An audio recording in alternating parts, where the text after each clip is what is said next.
Hi everyone, welcome back to my another video. Today I am going to show in this video how to disable Microsoft Edge on your Windows 11. So before going to start the video, if you are not subscribed my channel, please subscribe. So let's start the video. Guys, if you want to disable your Microsoft Edge browser on your Windows 11, then I will show you a simple method how to do this. The first option is you have to just click on start menu, then click on settings. In left side you will find apps, click on this apps. In right side you can see second option default apps, click on that.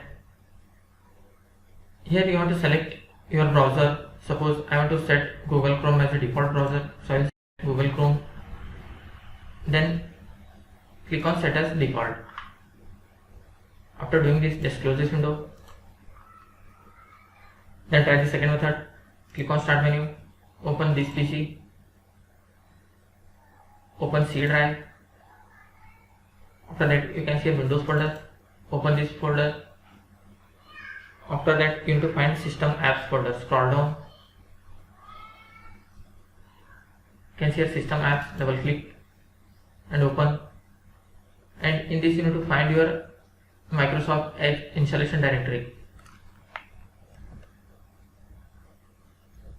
You can see Microsoft Edge browser, just you have to rename these both folders.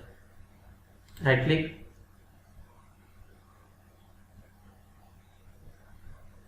then click on show more option and rename. You can rename as whatever you want. Here you will find another folder of Microsoft Edge. You have to rename this also. After renaming this, just restart your PC. After that you have disabled your Microsoft Edge on your Windows 11. Thanks for watching. Hope if you like this video, please like, share and don't forget to subscribe.